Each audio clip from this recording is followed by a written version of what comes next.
In the noisy airport waiting hall, Richard Blackwood, a billionaire, sat quietly on a cold bench, his face marked by a loss that could not be named. Suddenly, a pair of twin children walked up to him and held out a small piece of cake with pure, innocent sincerity causing his heart to tremble. Before their brief conversation could fully sink in, their caregiver hurried over and led the two children away, leaving Richard behind with a strangely familiar aching feeling. When he stood up and left the airport, he had no idea that this very moment of kindness would pull him into a journey with no turning back, where blood, truth, and life itself would intersect in a fateful choice. Before we go back, let us know where you're watching from and subscribe, because tomorrow I've got something extra special for you.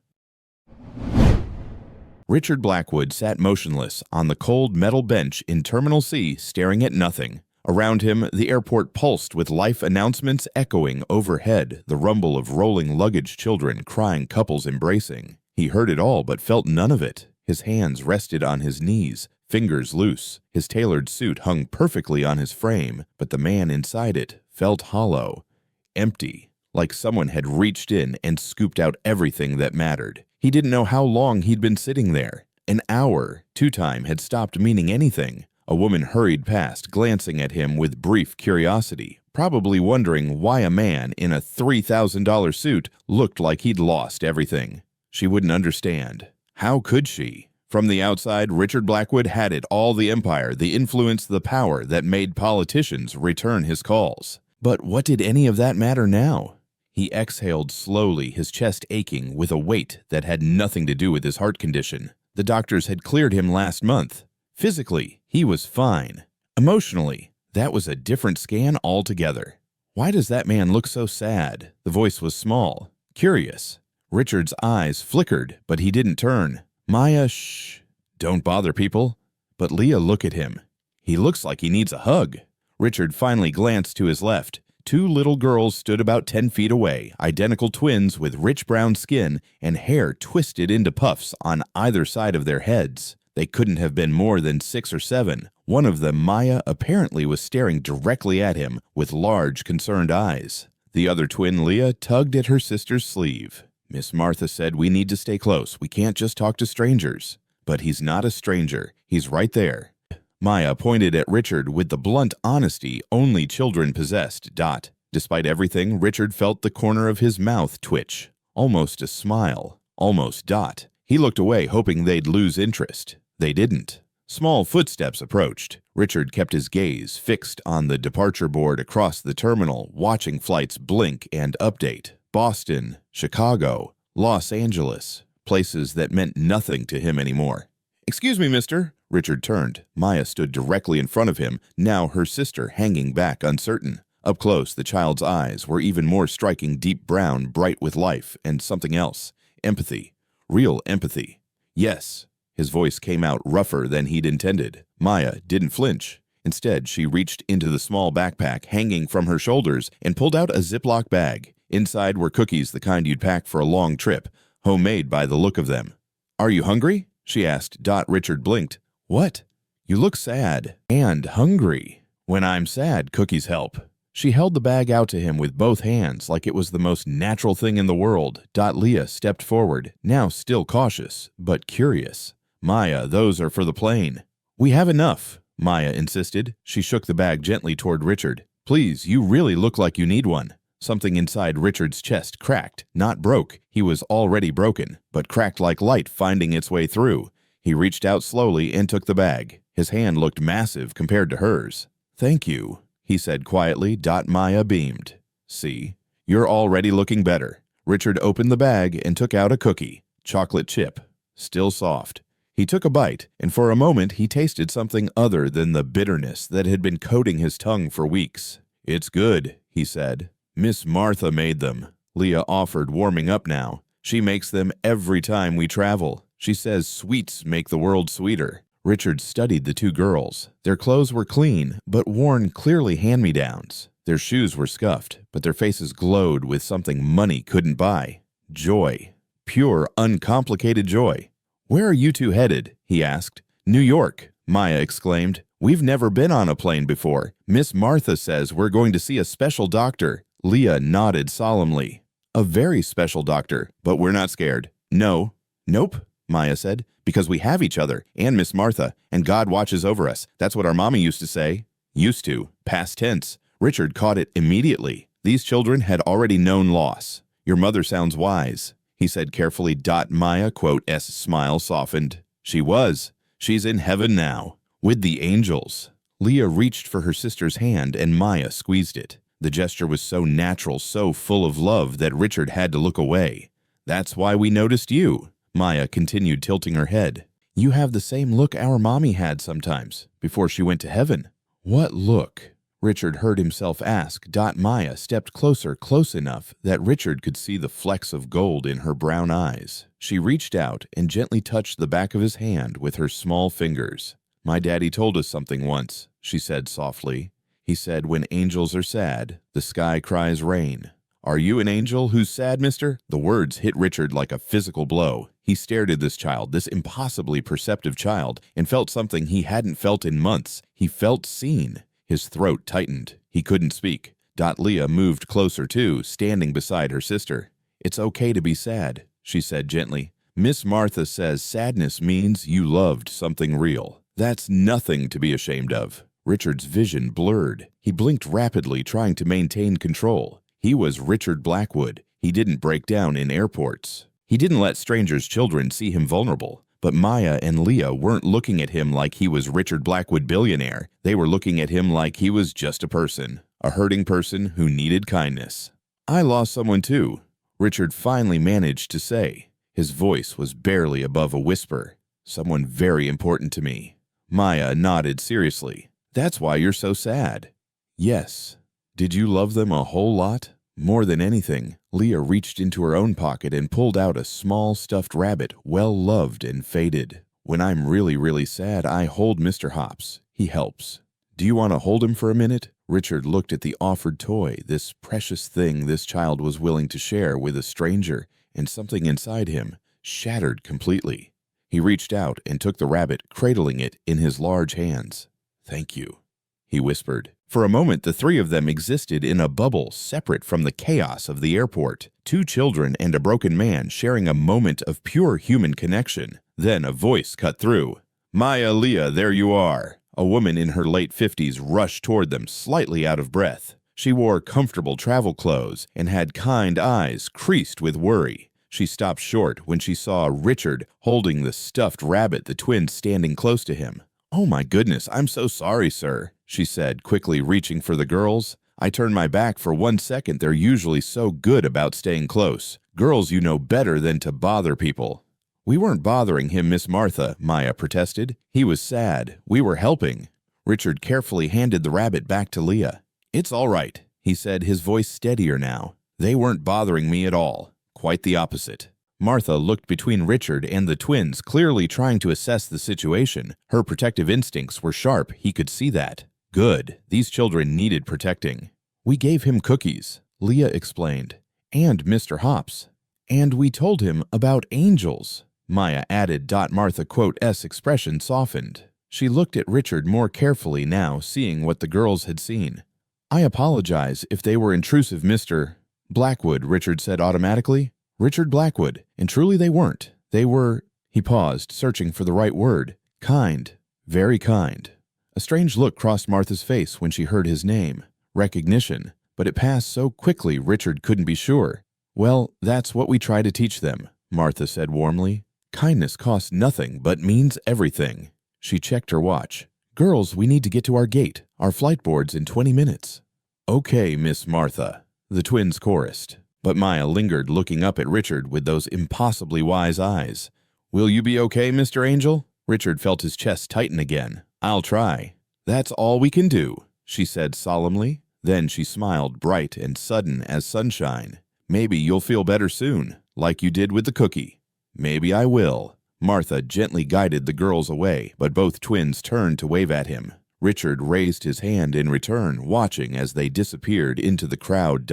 He sat there long after they were gone, the taste of chocolate chip cookies still in his mouth, the warmth of a child's hand still ghost-like on his skin. And for the first time in months, Richard Blackwood felt something other than emptiness. He felt a pull, a connection, a strange, inexplicable sense that something profound had just happened, even if he couldn't name what it was. Those eyes, those bright, knowing eyes, he "seen eyes like that before, long ago, in someone he'd loved and lost." Richard stood slowly, his legs stiff from sitting too long. He looked toward the gate where the twins had gone, now hidden by walls and distance. Who were those children, and why did looking at them feel like looking at a ghost? Richard didn't remember the drive home. One moment, he was standing in the airport watching two small figures vanish into the crowd. The next, he was pulling into his driveway, the gates of his estate closing behind him with a hollow clang. He sat in the car for a long moment, engine off hands, still gripping the steering wheel. The silence pressed against his ears. His housekeeper had left for the evening. The house would be empty, dark, good. He needed dark right now. Inside, Richard dropped his keys on the marble entryway table and headed straight for his office. Work. That's what he needed. Work had always been his answer to everything. Bury yourself in numbers and deals in the relentless machinery of building an empire. Leave no room for feelings. He powered up his computer and pulled up the quarterly reports. Revenue projections, market analysis, acquisition proposals. The words blurred together on the screen. "Are you an angel who's sad, mister?" Richard's fingers froze on the keyboard. He shook his head, trying to clear it. Focus. He had a board meeting in 3 days. He needed to review the Henderson merger, finalize the terms, prepare his presentation. Those eyes. Those impossibly bright, knowing eyes. "Stop it," Richard muttered to himself, but he couldn't. The image of those two little girls kept surfacing in his mind like a photograph developing in solution. The way they'd looked at him, the way they'd touched his hand, that strange electric feeling of recognition. He stood abruptly, the chair rolling backward. Coffee. He needed coffee. In the kitchen, he went through the motions mechanically. Beans, grinder, water. The familiar ritual should have calmed him.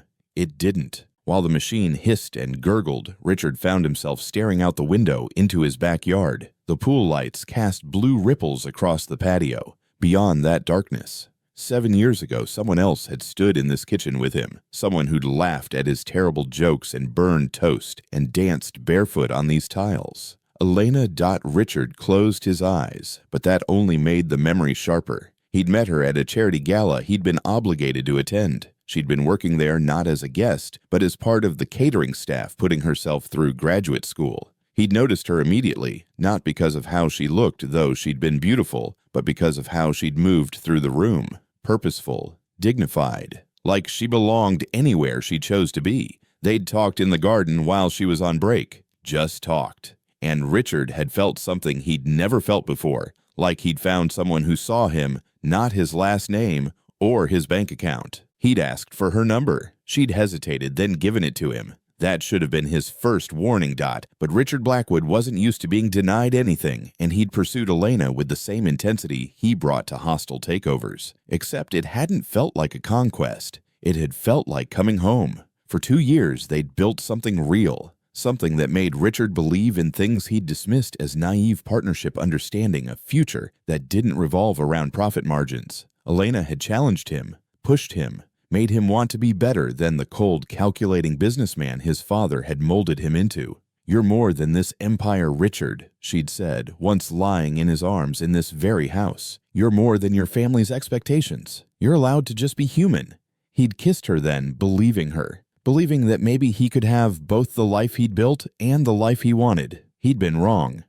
The coffee machine beeped. Richard poured a cup, but didn't drink it. Instead, he found himself walking through the house, past the formal living room he never used, past the dining room that seated 20 up the stairs to the second floor. His bedroom door was closed. He hadn't been in there since Richard pushed the door open. Everything was exactly as he'd left it. Bed made with military precision by his housekeeper. Curtains drawn. The room smelled faintly of the cedar chips in his closet. He crossed to the dresser and opened the bottom drawer. Beneath the sweaters he never wore, his fingers found what they were looking for. A small wooden box.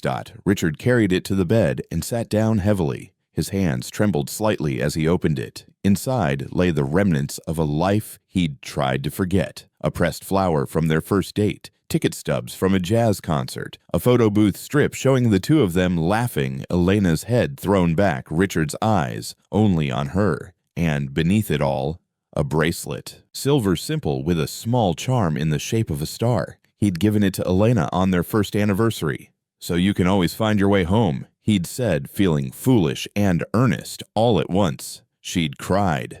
Actually cried. Then she'd kissed him and whispered, "You're my home, Richard Blackwood. Don't you forget that." But she'd been the one who left. Richard picked up the bracelet, the metal cool against his palm. Elena had left it on his nightstand the night she'd disappeared. No note, no explanation, just the bracelet and an empty space where she'd been. He'd tried everything to find her, hired investigators, called in favors, searched for months. Nothing. Elena had vanished as completely as if she'd never existed. Eventually, he'd stopped looking. Not because he'd wanted to, but because his mother had sat him down and delivered a truth he hadn't wanted to hear. "She's gone, Richard. People like her, they don't belong in our world. She knew it. That's why she left. You need to move on." He'd told himself his mother was right. Elena had realized what he'd been too blind to see, that they came from different worlds, and love wasn't enough to bridge that gap. The family had made it clear from the start. When Richard had brought Elena home for dinner, the temperature in the room had dropped 20 degrees. His mother's smile had been ice. His father had barely acknowledged Elena's presence. "This is inappropriate, Richard," his mother had said later in private. "That woman is not suitable for this family. Think of the business. Think of your position." "I love her," Richard had said. "Love is a luxury people like us can't afford." The fights had escalated. His mother had threatened, manipulated, used every weapon in her considerable arsenal. And then one day, Elena was simply gone. Richard had suspected his mother had something to do with it. But Elena's things were gone. Her apartment cleared out, her phone disconnected. What was he supposed to think? That she'd been forced out, or that she'd chosen to leave? He'd never known for sure. And eventually the not knowing had calcified into acceptance. Until today, Richard looked down at the bracelet in his hand, then back at the photo strip. Elena's eyes stared up at him, frozen in time, sparkling with joy and life. And suddenly, he couldn't breathe. Those eyes, those eyes. He grabbed the photo, holding it closer to the lamp. Elena's eyes, that particular shade of brown with flecks of gold, the way they tilted slightly at the corners, the depth of expression in them. He'd seen those exact eyes this afternoon, in 2 little girls at the airport. "No," Richard whispered. "No, that's impossible." But his hands were shaking now, the bracelet slipping through his fingers onto the bed.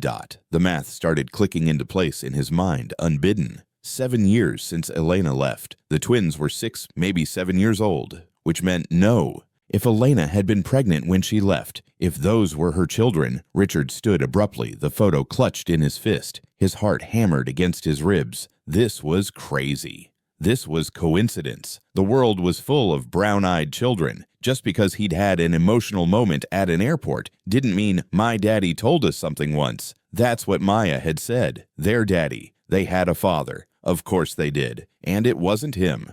Elena had clearly moved on, had a life, had children with someone else. But she'd never married. The investigator had been clear about that before Richard had called off the search. No marriage license, no partner anyone could find. Richard paced the room, his mind racing. The way those children had looked at him. The pull he'd felt. That instant, inexplicable connection. When angels are sad, the sky cries rain. Elena used to say something similar. She'd grown up in the South, told him stories about her grandmother, who'd filled her head with poetry and metaphors about heaven and earth. Richard stopped pacing. He looked down at the photo in his hand, then at the bracelet on the bed. "Elena," he whispered into the empty room. "What didn't you tell me?" The house offered no answer, just silence and shadows and the weight of 7 years of unanswered questions.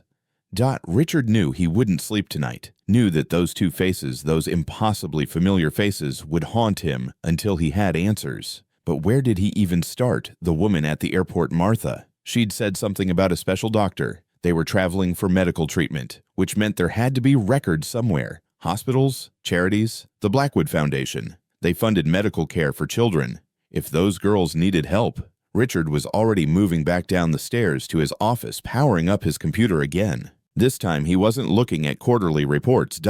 He was searching for 2 little girls with eyes like the woman he'd never stopped loving.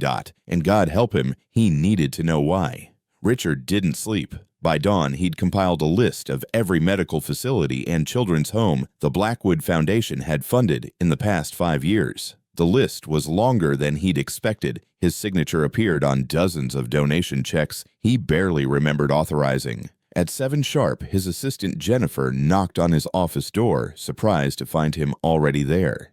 "Mr. Blackwood, I didn't expect you in so early. I need the full breakdown of our charitable disbursements," Richard said without looking up from his screen. "Specifically, anything involving children's medical care." Jennifer blinked. "All of them, that's going to be. All of them. I want names of facilities, amounts donated, and current status of each case we're funding. On my desk in 2 hours." "Yes, sir." She hesitated at the door. "Is everything all right?" "Just do it, Jennifer." She left quickly. Richard spent those 2 hours reviewing financial statements he'd never bothered to read closely before. The Blackwood Foundation had been his father's idea. Good for taxes, good for public image. Richard had maintained it out of obligation, writing checks at annual galas, shaking hands with donors, never really caring where the money went as long as it went somewhere respectable. Now he scrutinized every line item like it was a hostile acquisition. Jennifer returned exactly 2 hours later with a thick folder and her tablet. "The complete breakdown," she said, setting both on his desk. "I've flagged the urgent cases, those requiring immediate additional funding or facing critical situations." Richard opened the folder. His eyes scanned the pages rapidly, looking for anything that might connect to 2 7-year-old girls. "Walk me through the urgent cases," he said. Jennifer pulled up her tablet. "There are currently 8 facilities with critical funding needs, 3 hospitals, 4 community health centers, and 1 children's home, Hope Haven, located in Riverside. They've requested emergency funding for 2 patients who need specialized treatment at County Medical Center." Richard's hand stilled on the page. "Hope Haven, tell me about it." "It's a small facility, houses about 20 children. We've been funding them for 3 years, $50,000 annually. The director is Martha Williams. She's requesting an additional $150,000 for 2 children with a rare blood disorder. The cases are," Jennifer checked her notes, "twin girls age 7. The room tilted slightly. "Twin girls," Richard repeated. "Yes, sir. According to the medical reports, they need ongoing treatment and possibly transplant surgery. Without additional funding, the facility can't cover the cost." Richard stood. "Where's this place located?" "Riverside, about 40 minutes outside the city. But sir, we typically handle these approvals through—" "Cancel my meetings today." Jennifer looked up sharply. "All of them. You have the Henderson people at 2 and the board." "Cancel everything. Tell them I have a personal matter to attend to." "Mr. Blackwood, the Henderson deal is—" "Jennifer." Richard's voice was firm, but not unkind. "Cancel them. Reschedule for next week. This can't wait." She studied his face for a moment, then nodded. "Yes, sir. Should I arrange a car?" "No. I'll drive myself." 20 minutes later, Richard was on the highway heading toward Riverside. He'd entered Hope Haven's address into his GPS without really thinking about what he'd say when he got there. What was he doing barging into a children's home because of a hunch? Because 2 little girls had kind eyes, but his hand stayed steady on the wheel, and he didn't turn around. The neighborhood changed as he drove. Pristine suburbs gave way to older buildings, chain-link fences, corner stores with barred windows. Not dangerous exactly, but worn down, forgotten. Hope Haven sat at the end of a quiet street lined with oak trees. The building was old 2 stories of faded brick with white trim that needed repainting. A small playground occupied the side yard, swings aslide a sandbox. Everything looked clean, but tired. Richard parked on the street and sat for a moment staring at the building. This was insane. What was he going to say? "Hello, I met 2 children at an airport yesterday, and I think they might be mine." But he got out of the car anyway. The front door was propped open with a wooden wedge. Inside, Richard heard children's voices, laughter, the sound of dishes clattering. The entryway was small and cheerful walls covered with children's artwork. A handmade sign read, "Welcome to Hope Haven, where every child finds home." "Can I help you?" A young woman in her 20s appeared from a side hallway, wiping her hands on her jeans. She looked at Richard's expensive suit with undisguised surprise. "I'm here to see Martha Williams," Richard said. "I'm Richard Blackwood from the—" "Oh, Mr. Blackwood." The woman's eyes went wide. "Oh my gosh, we weren't expecting you. Miss Martha's in the back with the children. Please come in. I'll get her." She disappeared down the hallway, calling for Martha. Richard stood in the entryway, feeling completely out of place. Through an open doorway to his right, he could see a common room where several children sat reading or playing board games. They glanced at him with curiosity, but no fear. "Mr. Blackwood," Martha appeared at the end of the hallway, wiping flour from her apron. Her expression was a mix of surprise and something else concerned maybe, or recognition. "Miss Williams," Richard said, "I apologize for showing up unannounced. I was reviewing our foundation's commitments and saw your request for additional funding. I wanted to see the facility in person." It was a lie, but a plausible one. Martha quote as eyebrows rose slightly. "In person, sir, we're honored, but you could have just called. We would have prepared. I prefer to see where the foundation's money goes," Richard said smoothly. "If that's not an inconvenience."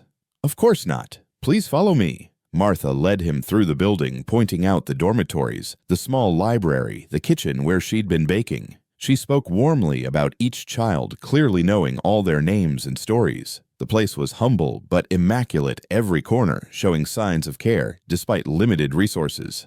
"We do our best with what we have," Martha said as they walked through a narrow hallway. "Your foundation's support has been vital. We couldn't operate without donors like you." "Tell me about the 2 children who need the specialized treatment," Richard said, keeping his voice neutral. Martha's expression clouded. "Maya and Leah. Twin sisters. They came to us 2 years ago after their mother passed. Beautiful girls, bright as anything, but they have a rare genetic blood disorder. It's manageable with regular treatment, but lately—" She trailed off. "Lately what?"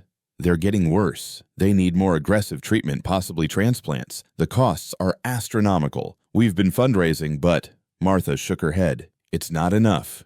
They'd reached a door leading to a small courtyard. Martha paused with her hand on the handle. "They're outside right now getting some fresh air. Mr. Blackwood, I should warn you, they're not doing well today. Seeing them might be difficult." Richard's chest tightened. "I understand." Martha opened the door. The courtyard was small but pleasant, with a garden along one side and a paved path circling the space. Several children played near the garden, but Richard's eyes went immediately to 2 figures sitting in the shade of a large oak tree. Maya and Leah, but not the vibrant, energetic children from the airport. Both girls sat in wheelchairs, blankets draped over their laps despite the warm morning. Their skin had an ashen undertone, their eyes shadowed with exhaustion. Leah held her stuffed rabbit loosely in her lap. Maya had her head resting against the chair back, staring up at the leaves. Richard felt like someone had punched him in the gut. "They had a treatment session yesterday," Martha said quietly. "It always takes a lot out of them. They'll be better in a day or 2, but—" She didn't finish the sentence. She didn't need to. Maya turned her head slightly and saw them standing in the doorway. Her face brightened with recognition, though the smile was weaker than Richard remembered. "Miss Martha, it's the Angel Man." She called out, her voice thin. Leah lifted her head, squinting toward them. "From the airport," Martha looked at Richard sharply. "You've met them?" "Yesterday," Richard said, unable to take his eyes off the girls. "At the airport. They shared their cookies with me."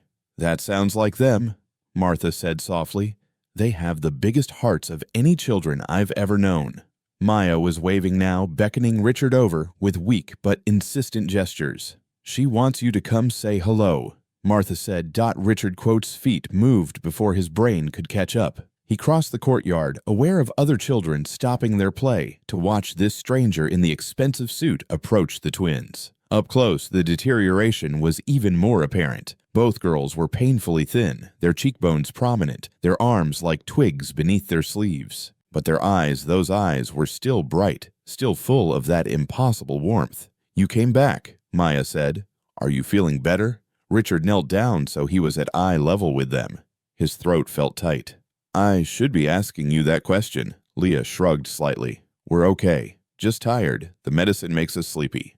"But we're glad you're here," Maya added. "Did you come to visit us?" Richard glanced back at Martha, who stood near the door, watching intently. Then he looked back at the twins, at their faces, their eyes, the shape of their features. Elena's eyes, Elena's smile, Elena's stubborn tilt of the chin when she was trying to be brave. "Yes," Richard heard himself say, "I came to visit you." And in that moment, kneeling in the courtyard of a children's home he'd funded without ever bothering to visit, Richard Blackwood knew with absolute certainty that these were Elena's children, which meant they might be his children too.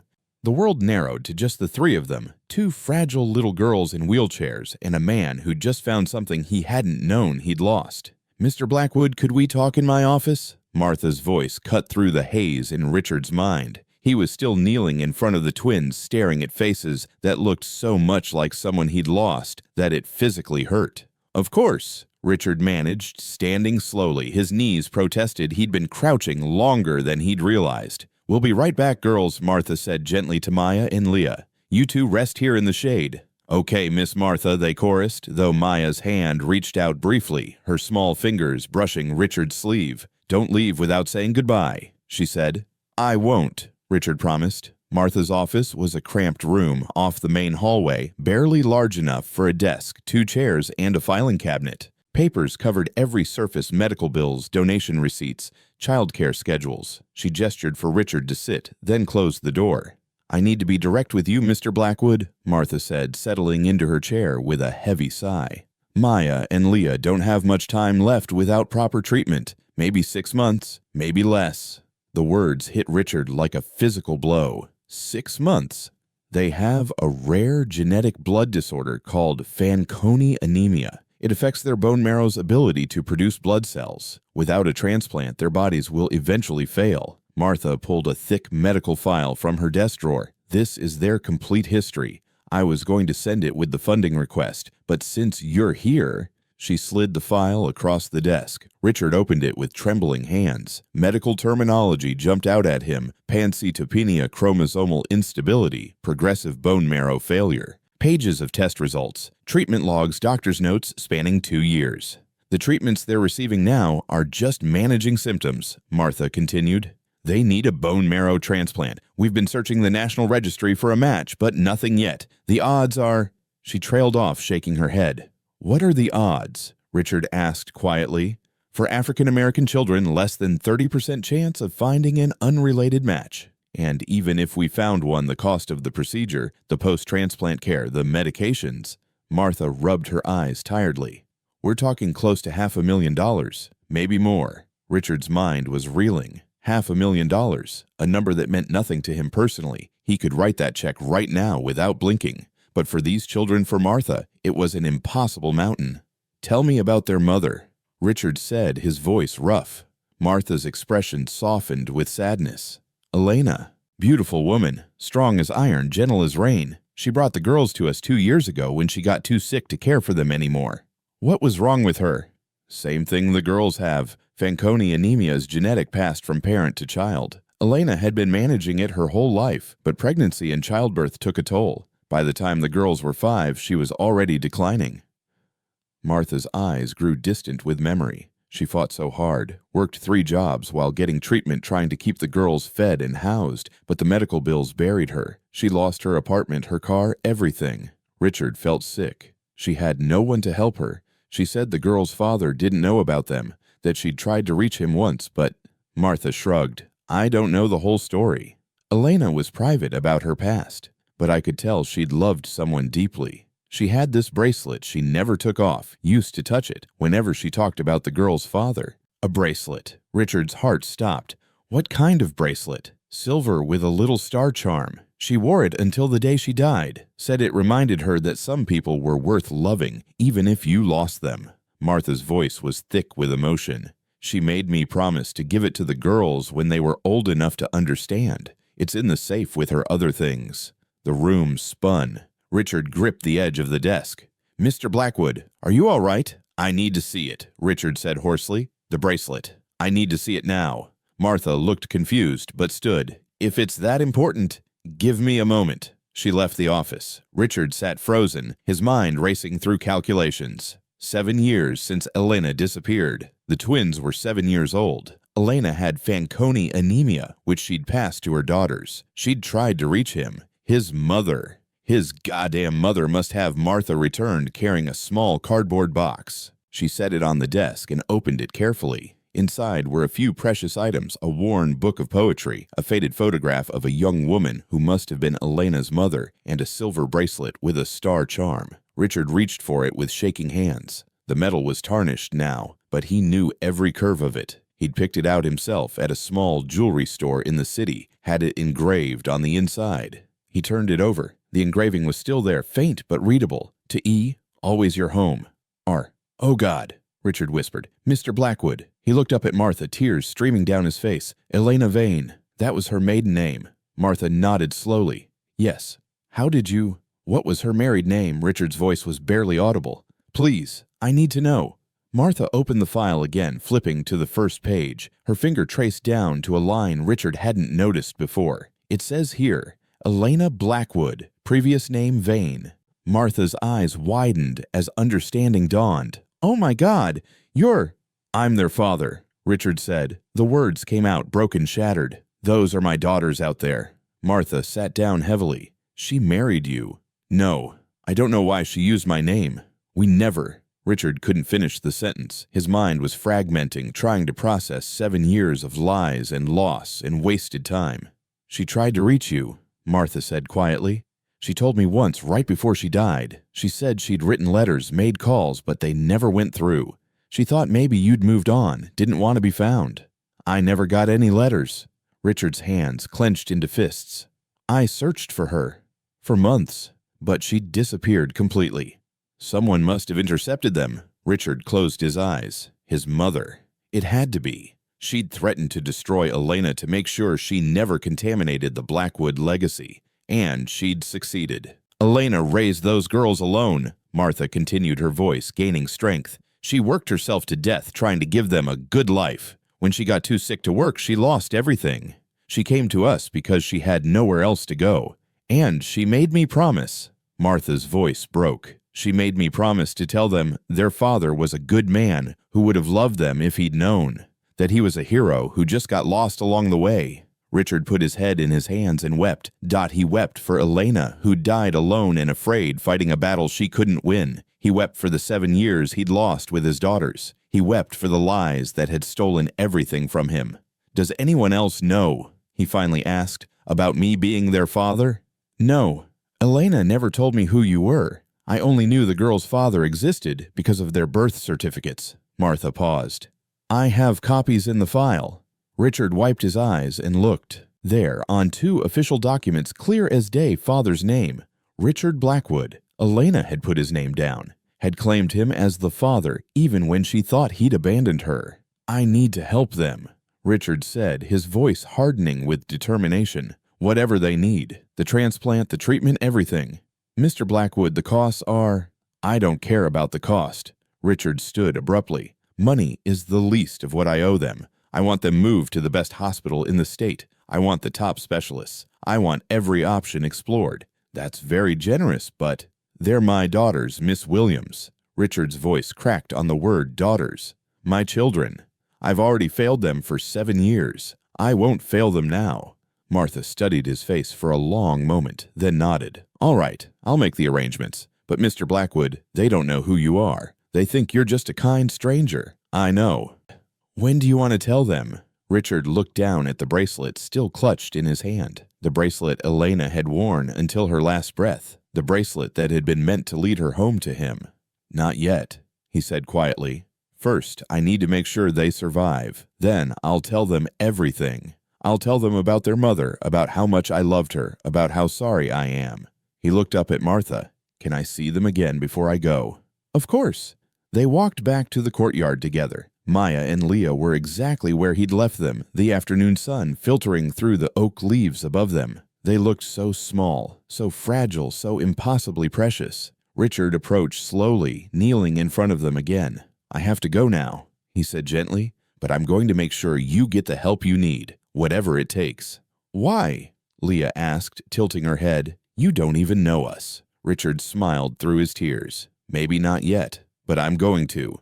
Maya reached out and took his hand. Thank you, angel man. You're the angels, Richard whispered. Both of you. He squeezed Martha's shoulder and walked away before he broke down completely. But as he reached his car, he made himself a promise. He would save them.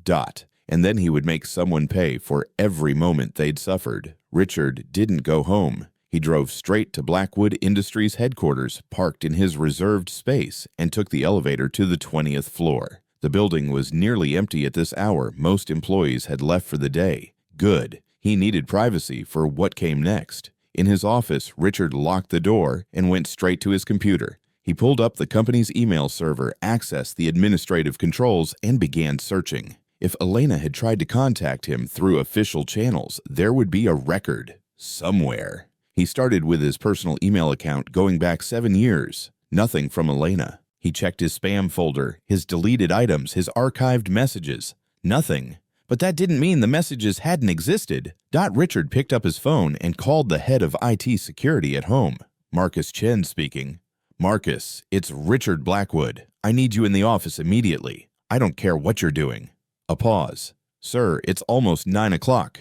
I'm aware of the time. This is urgent. I need a full audit of my email account going back 7 years. Every message that came in, every message that was filtered, blocked, or deleted before reaching my inbox. Everything.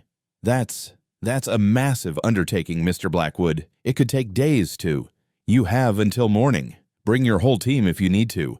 I'll authorize overtime pay bonuses, whatever it takes. But I need this done now. Marcus's tone shifted, sensing the gravity. Yes, sir. I'll be there in 30 minutes. Richard hung up and called Jennifer next. Mr. Blackwood. She sounded surprised. I thought you'd gone home.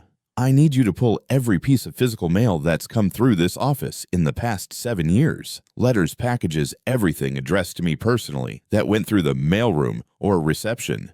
Sir, we don't keep records that far back. Most mail older than a year gets shredded. Then find out who handled my mail during that time. I want names. I want to know who had access to my correspondence and what happened to anything addressed to me from someone named Elena Vane or Elena Blackwood. Jennifer was quiet for a moment. This is about those twins, isn't it? Richard's jaw tightened. Just do it, Jennifer, tonight. Yes, sir. He made 3 more calls to his lawyer, to a private investigator he'd used for corporate espionage cases, and to the building's security office requesting surveillance footage from 7 years ago, knowing it was a long shot. Then he sat back and waited. Marcus arrived first with 2 members of his team. They set up laptops in Richard's conference room and got to work immediately running sophisticated recovery software through the company's backup servers. Jennifer showed up an hour later with a stack of personnel files. These are the people who worked reception and mailroom during the relevant time period, she said, spreading them on Richard's desk. Most have moved on to other companies, but I've got contact information for all of them. Richard scanned the names. One jumped out at him. Patricia Morrison. She was my mother's personal assistant. That's right. She handled overflow from your office to especially personal correspondence. Your mother insisted on it, said it would help keep things organized. Of course she did. Where is Patricia now? Retired, living in Florida according to her last address on file. Richard wrote down the information. Anyone else who had direct access to my mail? Just Patricia and your mother. Standard protocol was that anything marked personal went through them first for screening. Screening? What a pleasant word for censorship. Richard S phone buzzed. Marcus from the conference room. He walked in to find all 3 IT specialists staring at their screens with identical expressions of shock. What did you find? Richard demanded. Marcus turned his laptop around. Sir, you're going to want to see this. We recovered deleted emails from a filtered folder that was never synced to your main inbox. Someone created a hidden rule in your email system 7 years ago that automatically diverted any messages containing certain keywords to a folder that only administrative accounts could access. What keywords? Elena, Vane, pregnant, baby, children, hospital, help. Marcus scrolled through the list. Basically anything that would have alerted you to what was happening. Richard's blood went cold. Show me the messages. Marcus pulled up the recovered folder. 43 emails, all from Elena. The first was dated 7 years and 2 months ago, subject line. Richard, please read this. Richard clicked it open. Richard, I don't know if you'll get this. I've tried calling, but your number's changed. I came to your office, but they wouldn't let me pass security. I need to talk to you. It's important. Please, if you get this, call me. Elena. The next email was dated a week later. Richard, I'm pregnant. I know we didn't plan this, but it happened. I'm scared and I don't know what to do. Please respond. I need to know if you want to be part of this. Then another a month later. I went to your house today. Your mother answered. She told me you'd moved on, that you didn't want to hear from me. She said I was making things up to trap you. Richard, I'm not lying. I'm carrying your children. Twins. I just need to know if you care at all. Richard's hand shook as he scrolled through the messages. They chronicled Elena's entire pregnancy, her fear, her hope, her growing desperation as her messages went unanswered. The tone shifted after the twins were born. They're here, Maya and Leah. They're beautiful, Richard. They have your eyes. I attached a photo. I wish you could meet them. I wish you cared enough to try. There was an attachment. Richard clicked it. 2. Newborns wrapped in hospital blankets, their tiny faces peaceful in sleep. Elena's hand was visible in the frame, her fingers touching their heads gently. Richard made a sound he didn't recognize, half sob, half roar of anguish. The messages continued. Over the years, they became more desperate. Elena writing about the diagnosis, about the girls getting sick, about losing her job because she had to take them to so many doctor appointments. Richard, I know you don't want anything to do with us. Your mother made that very clear. But please, if you ever cared about me at all, help us. The girls are dying. They need treatment we can't afford. I'm not asking for me. I'm asking for your daughters. That message was dated 3 years ago. The last email was from 2.5 years ago. This is the last time I'll contact you. I'm dying, Richard. The same disease the girls have. I probably have 6 months, maybe less. I just wanted you to know that I never stopped loving you. And I'm sorry I wasn't enough to make you fight for us. Take care of yourself. Elena. Richard stood abruptly, his chair crashing backward. Who had access to this folder? Marcus checked the logs. Only 2 accounts. The system administrator, that was Patricia Morrison at the time, and... He paused, his face going pale. And your mother's account, sir. She accessed this folder regularly. The last access was yesterday. Yesterday. His mother had been reading these emails for 7 years, watching Elena beg for help, watching her die. And she'd done nothing. No, worse than nothing. She'd actively hidden it. Richard pulled out his phone and dialed his mother's number. It rang 4 times before she answered. Richard, darling, it's rather late for a phone call. I need to see you. Now. It's past 10 o'clock. Can't this wait until... No, it can't. I'm coming over. He hung up before she could respond. Mr. Blackwood, Jennifer said carefully from the doorway, what do you want us to do with all this? Print everything. Every email, every log entry showing when my mother accessed them. I want a complete record. And then I'm going to make sure she can never hurt anyone again.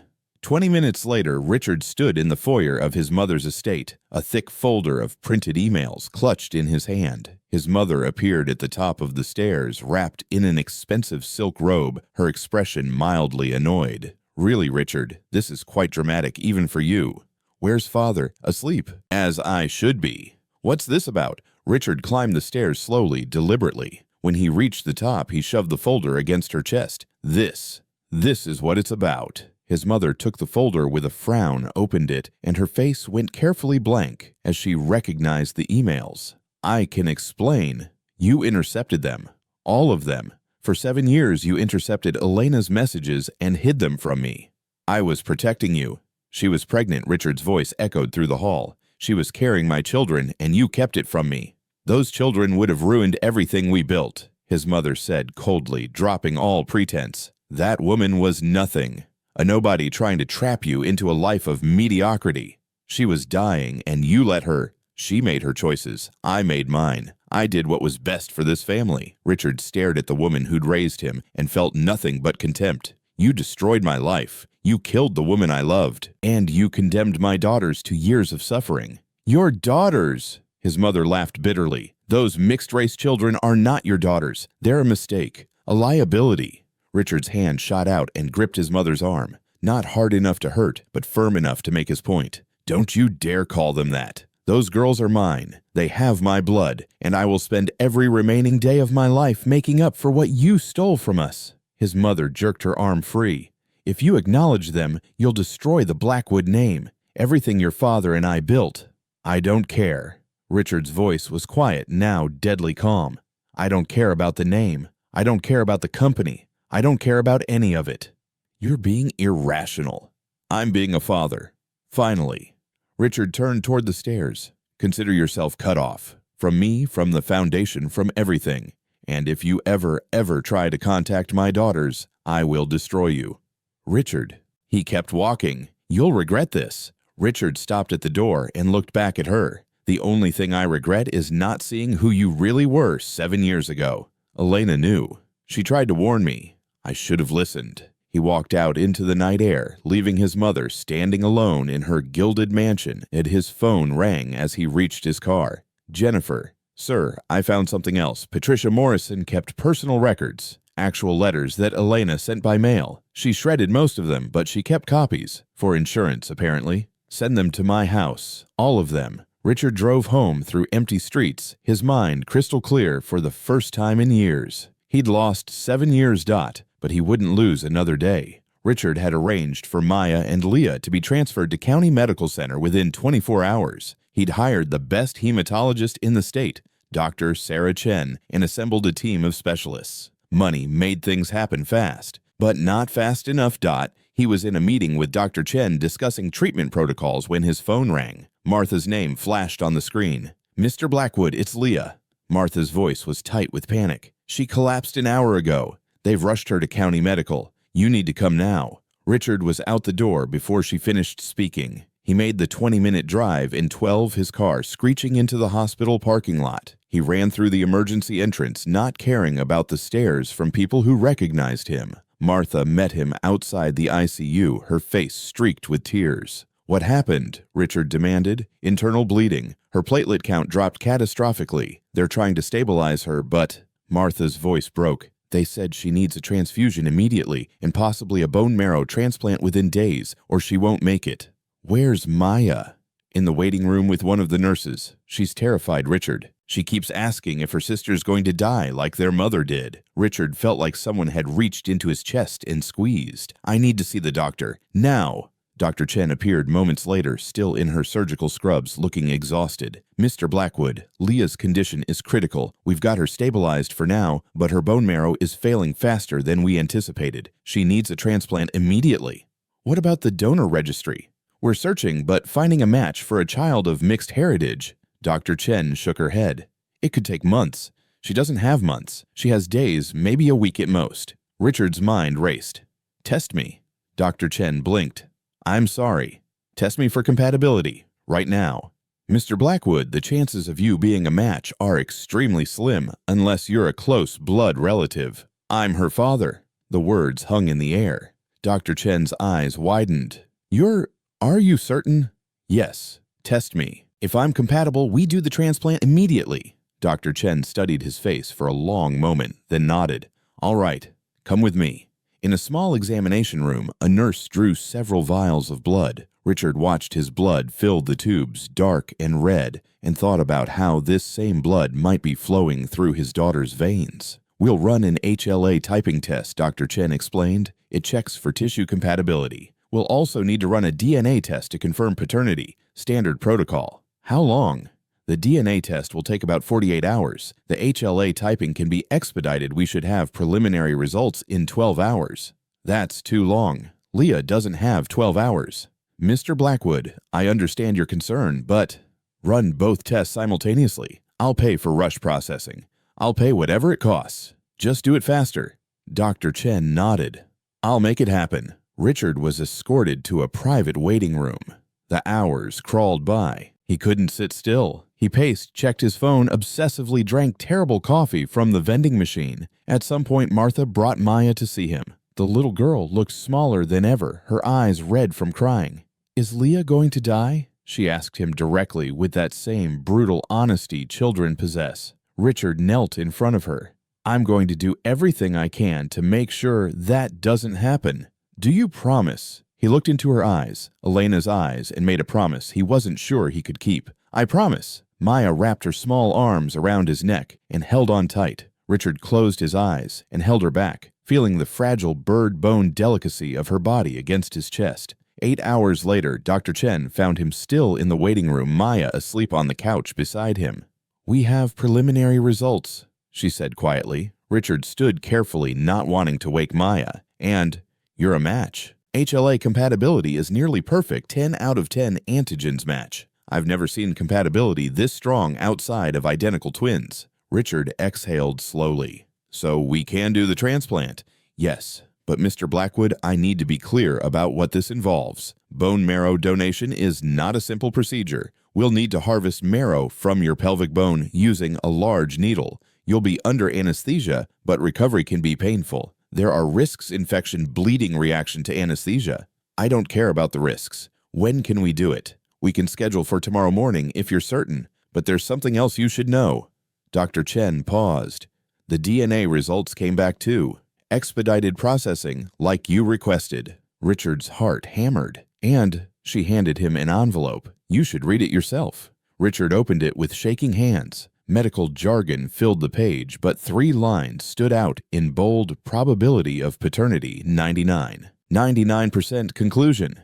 Richard Blackwood is the biological father of Maya Blackwood and Leah Blackwood. Richard stared at the words until they blurred. He'd known intellectually, but seeing it in black and white, official, undeniable proof, shattered something inside him.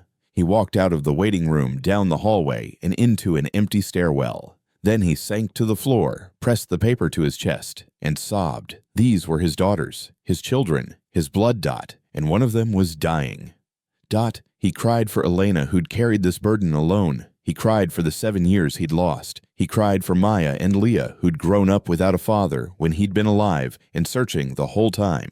When he finally had no tears left, Richard stood, wiped his face, and walked back to Dr. Chen's office with steel in his spine. Schedule the surgery, he said. Tomorrow morning, first thing. The surgery was scheduled for 6 a.m. Richard arrived at 5, was prepped by 5:30. They'd explained the procedure. He'd be under general anesthesia while they extracted bone marrow from his pelvic bone using a large hollow needle. The marrow would then be processed and transplanted into Leah within hours. You understand, this is just the first step, Dr. Chen had warned. Even with a perfect match, there's risk of rejection infection complications. The next few weeks will be critical. I understand. Now Richard lay on a gurney dressed in a hospital gown, an IV in his arm. A nurse was checking his vitals while an anesthesiologist prepared the equipment. Martha appeared in the doorway with Maya. The little girl looked terrified. She wanted to see you before. Martha trailed off. Richard held out his hand. Maya came to him immediately, climbing onto the step stool the nurse provided so she could see him properly. Are they going to hurt you? Maya asked, her voice small. A little, Richard admitted, but it's okay. It's so Leah can get better. Why are you doing this for us? We're nobody. Richard's throat tightened. He wanted to tell her everything, that he was her father, that he loved her, that he'd move heaven and earth for her and her sister. But the words stuck. Instead, he said, You're not nobody. You're everything. Maya's eyes filled with tears. She leaned down and kissed his forehead, just like Elena used to do. Thank you, she whispered. Then Martha gently pulled her away, and the anesthesiologist approached with the mask. Count backward from 10, Mr. Blackwood. Richard looked at the ceiling. Somewhere in this building, Leah was being prepped to receive his marrow, his daughter, his flesh and blood. 10, he said. Elena, I'm so sorry. 9, I failed you. I failed them. 8, but I'm going to fix this. 7, I'm going to save them. 6, I'm going to be the father they deserve. 5, the world went soft and dark. When Richard woke, everything hurt. A deep bone-level ache that radiated from his pelvis through his entire body. He groaned, and immediately a nurse was there. Easy, Mr. Blackwood. The procedure went well. We harvested enough marrow for the transplant. Leah, his voice came out hoarse. She's in surgery now, receiving your marrow. Dr. Chen will update you as soon as she's out. Richard closed his eyes. The pain didn't matter. Nothing mattered except those 2 little girls. He must have dozed off because the next thing he knew, Martha was shaking his shoulder gently. Richard, she's out of surgery. He forced his eyes open. How is she? Too early to tell if the transplant will take, but Dr. Chen says the procedure went perfectly. Now we wait. I want to see her. You need to rest. I want to see my daughter. The words came out fierce, undeniable. Martha's eyes widened slightly at the possessiveness in his tone, but she nodded. I'll ask Dr. Chen. An hour later, despite the pain, Richard was in a wheelchair being pushed toward Leah's room in the transplant unit. She lay in a sterile isolation chamber, tubes and monitors surrounding her tiny body, but her chest rose and fell steadily. Inside her, his bone marrow was beginning its work. His cells, his blood, his life flowing into hers. Dot. Richard pressed his hand against the glass, separating them. "Fight," he whispered. "Please, baby girl, fight." And somewhere in her medicated sleep, Leah's fingers twitched. Dot, like she'd heard him. Dot, like she was fighting. 3 weeks after the transplant, Leah opened her eyes and smiled. It was a weak smile, barely there, but it was real. Her body was accepting Richard's bone marrow. The cells were engrafting, multiplying, doing what they were supposed to do. Dr. Chen called it miraculous. Richard called it a second chance. Maya had barely left her sister's side during recovery. She'd sleep in the chair next to Leah's isolation chamber, talk to her through the glass press, her small hand against the barrier, like she could transfer her own strength through sheer will. Richard had been there too, every single day. He'd rearranged his entire life around hospital visiting hours, conducting business meetings from the hospital cafeteria, signing contracts on clipboard surfaces, barely sleeping. The day Leah was finally moved out of isolation and into a regular room, Richard knew it was time. Dot. He sat both girls down, Maya in a chair, Leah propped up in her hospital bed, still weak, but getting stronger every day. "There's something I need to tell you both," Richard began, his voice unsteady. "Something important." Maya tilted her head. "Are you sick too? Is that why you gave Leah your bone marrow?" "No, sweetheart, I'm fine." Richard took a deep breath. I'm your father." Silence. Both girls stared at him. "Our father," Leah repeated slowly. "But our father didn't want us. Mama said, your mother thought I didn't want you because I never responded to her letters. But I never got them. Someone hid them from me. I only found out about you a few weeks ago, and I've been searching for you ever since." Maya's eyes filled with tears. "You didn't know about us." "No, and I'm so sorry. I should have protected you. I should have been there from the beginning." "But you're here now," Leah said quietly. Richard's vision blurred. "Yes, I'm here now, and I'm never leaving again." Maya climbed off her chair and walked to Richard slowly. She reached up and touched his face, studying him like she was seeing him for the first time.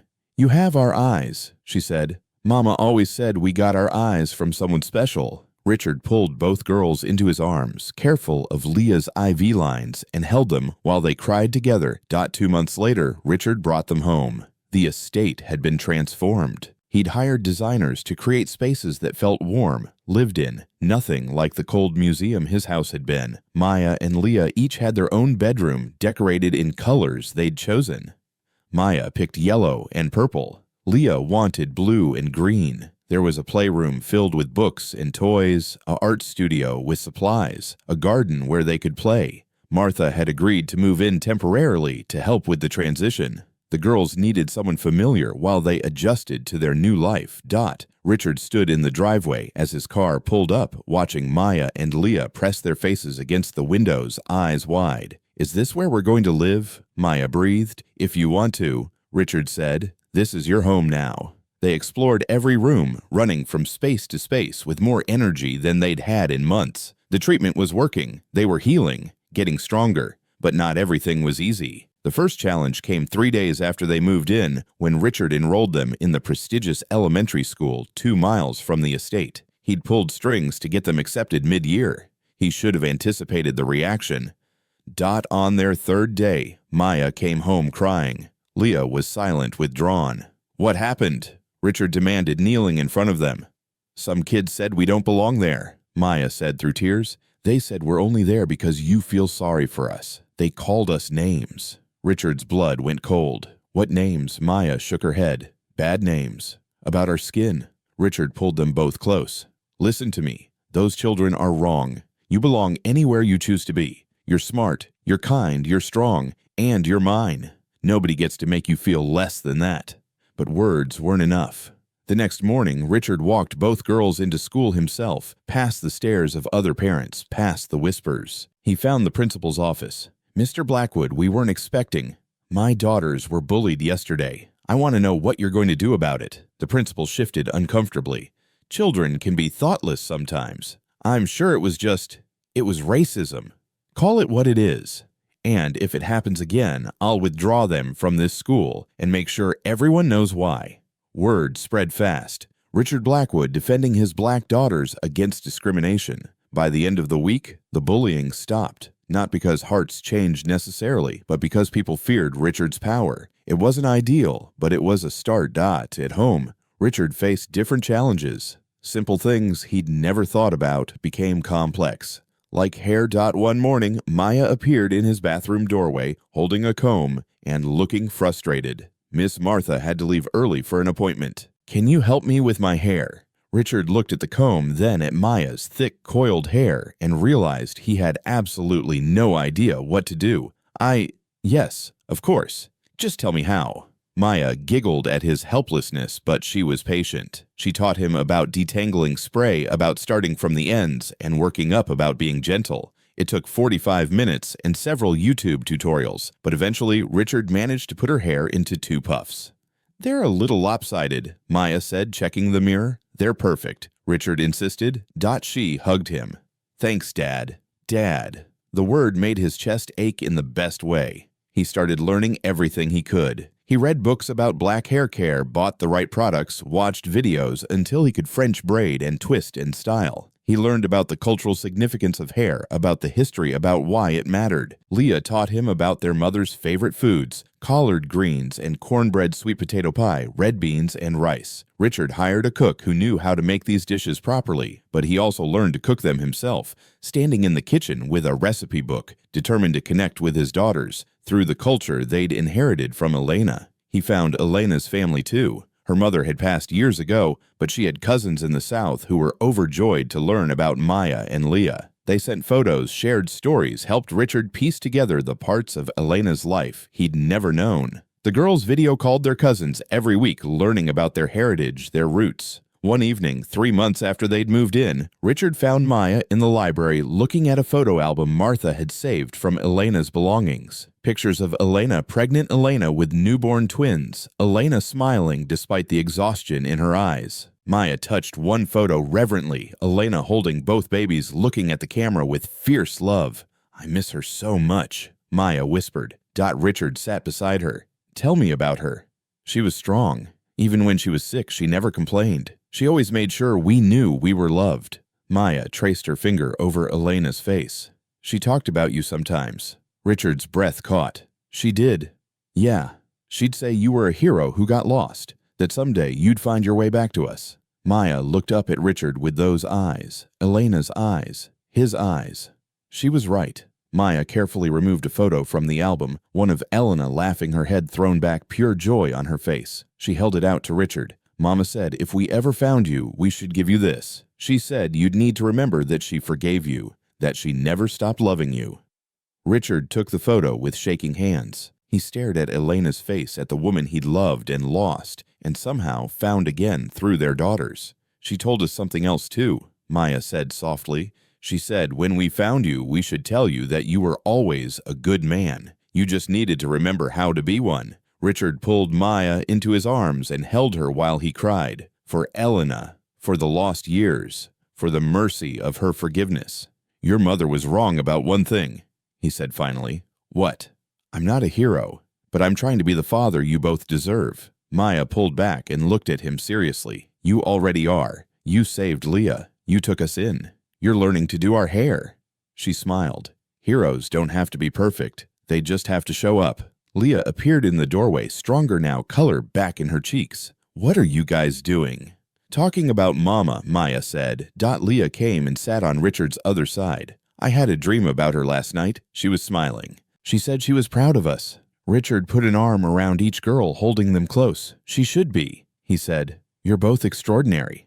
They sat together in the fading light, 3 people learning to be a family, connected by blood and loss and the enduring power of a love that had survived everything. Outside, the sun set over the estate that was finally becoming a home. 6 months after the transplant, Dr. Chen declared both girls in full remission. Richard had never known relief could feel so physical, like a weight lifting from his chest, allowing him to breathe fully for the first time in months. He'd stood in Dr. Chen's office with Maya and Leah beside him, and when she'd said the words cancer-free, he'd dropped to his knees and thank God the universe, whatever force, had given him this second chance. Life changed after that, not just for the girls, but for Richard too. He'd always been a workaholic, measuring his worth in quarterly earnings and market share. Now he left the office at 3 every afternoon to pick up Maya and Leah from school. Board meetings got rescheduled around soccer practice. Conference calls happened from the sidelines of the playground. His business partners were baffled. His competitors whispered that Richard Blackwood had gone soft. Richard didn't care. On Friday evenings, instead of entertaining clients at expensive restaurants, he took his daughters to the observatory on the outskirts of town. They'd climb the stairs to the telescope deck, and Richard would point out constellations, teaching them the stories behind each one. "Mama loved stars," Maya said one night, her eye pressed to the telescope. "She used to tell us they were angels watching over us." "Your mother was right about a lot of things," Richard said softly. He'd learned everything he could about Elena's interests, her passions, the things she'd loved. She'd studied astronomy in college before dropping out to work. She'd dreamed of teaching children about the universe, so Richard taught their daughters for her. "That's Cassiopeia," he explained, adjusting the telescope for Leah. "The queen who was so proud of her beauty that the gods punished her. But your mother always said the real story was about a mother's love. Cassiopeia was willing to sacrifice everything to save her daughter." Leah pulled back from the telescope. "Like Mama did for us." "Yes, exactly like that." They spent hours there, bundled in jackets against the cool night air, mapping the stars Elena had once loved. Richard found peace in those moments, in the silence, in the wonder on his daughters' faces, in the connection to a woman he'd never stopped loving. But there was one more thing Richard needed to do. One final way to honor Elena's memory and ensure her struggle hadn't been in vain. 9 months after bringing the girls home, Richard stood before the Blackwood Foundation Board with a proposal that would redirect the entire focus of their charitable work. "I'm proposing we build a comprehensive medical center specifically for underserved children," he announced, projecting architectural renderings onto the screen. "Free treatment for rare blood disorders, genetic conditions, and childhood cancers. State-of-the-art facilities. The best doctors. No child turned away because of inability to pay." The board members exchanged glances. One spoke up. "Mr. Blackwood, the cost would be astronomical. We're talking hundreds of millions over." $500 million initial investment," Richard interrupted. "I'll personally fund the first 2 years of operation. After that, the foundation will sustain it through restructured giving priorities." "That's your entire personal fortune," another board member protested. "I'm aware. This seems personal." Richard smiled. "It is. Very personal. This center will be named the Elena Blackwood Medical Center, after the woman I loved and the mother of my children, after someone who died because she couldn't afford the care she deserved." He clicked to the next slide, a photo of Elena he'd found in her belongings, radiant and alive. "This is about making sure no other child suffers like my daughters did. No other parent dies alone and afraid because they can't pay for treatment. Money should never determine whether a child lives or dies." The board approved the project unanimously.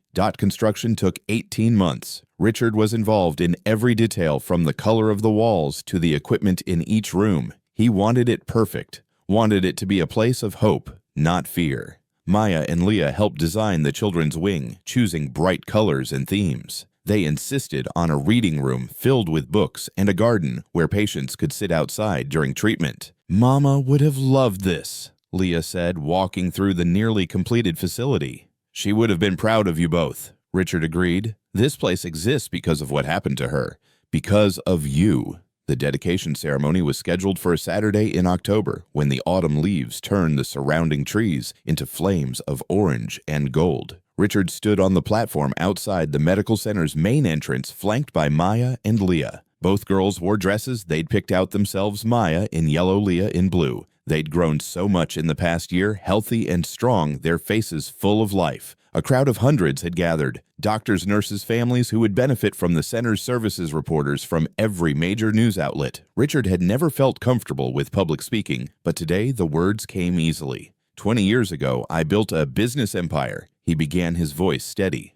I measured success in profits and acquisitions. I thought money was power, and power was everything. He paused, looking down at his daughters. I was wrong. The real measure of a life isn't what you accumulate, it's what you give. It's not the empire you build, but the lives you touch.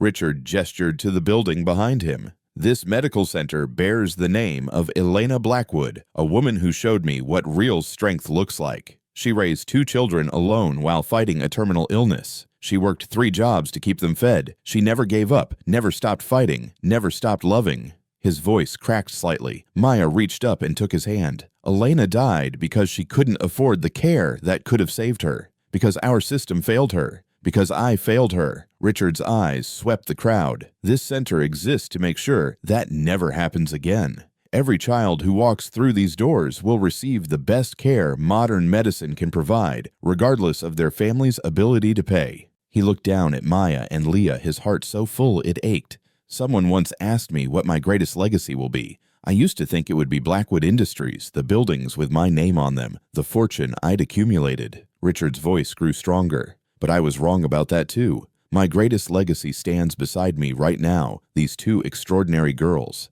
And my greatest achievement isn't building an empire, it's learning to be the father they deserve. He knelt down so he was eye level with his daughters. Maya, Leah, your mother gave me the most precious gift anyone could receive. She gave me you.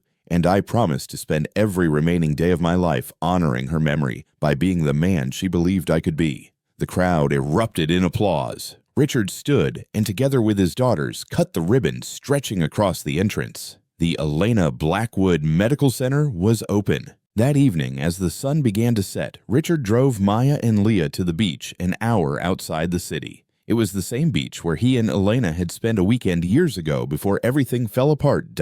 They walked along the shoreline, shoes off, feet sinking into cool sand. The girls ran ahead, chasing waves, laughing as water splashed their legs. Richard watched them and felt something he hadn't felt in years, complete peace. The sky turned brilliant shades of orange and pink, the sun a fireball descending toward the horizon. Richard sat on the sand, and Maya and Leah came to sit beside him, one on each side. Look, Maya pointed, the first star, Venus bright and steady in the darkening sky. Make a wish, Leah said. What should I wish for? Richard asked. Whatever you want most, Maya said. Richard looked at his daughters, their faces glowing in the sunset light, their eyes bright with health and happiness. He thought about Elena, about the life they might have had together, about the years he'd lost. But he also thought about the life he had now, the family he'd found, the purpose that gave every day meaning. I don't need to wish for anything, he said quietly. I have everything I could ever want right here. The girls leaned against him, and Richard wrapped his arms around them.